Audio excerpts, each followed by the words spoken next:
दोस्तों आप देख रहे हैं वायरल पीके और वायरल पीके में आप लोगों का स्वागत है। और दोस्तों आपको बताते हैं कि हिट मशीन ग्लोबल स्टार के सारी लैली यादव जी का आप लोग के बीच में होली ख़त्म होते ही एक गाने का पोस्टर आ चुका है। तो चलिए हम लोग उस गाने के बारे में बात करने वाले हैं, तो आप लोग इस वीडियो में लास्ट तक बने रहिएगा और इस वीडियो को देखते रहिए।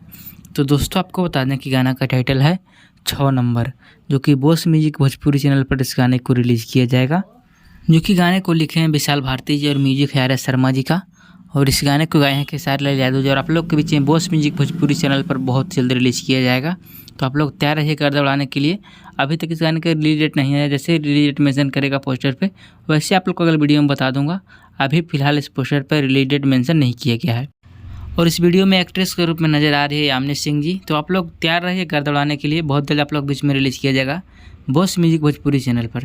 तो जितने लोग चैनल पर न्यू हैं चैनल को सब्सक्राइब करके बेल आइकन कॉल कर लीजिएगा। तो चलिए मिलते हैं अगली वीडियो के साथ।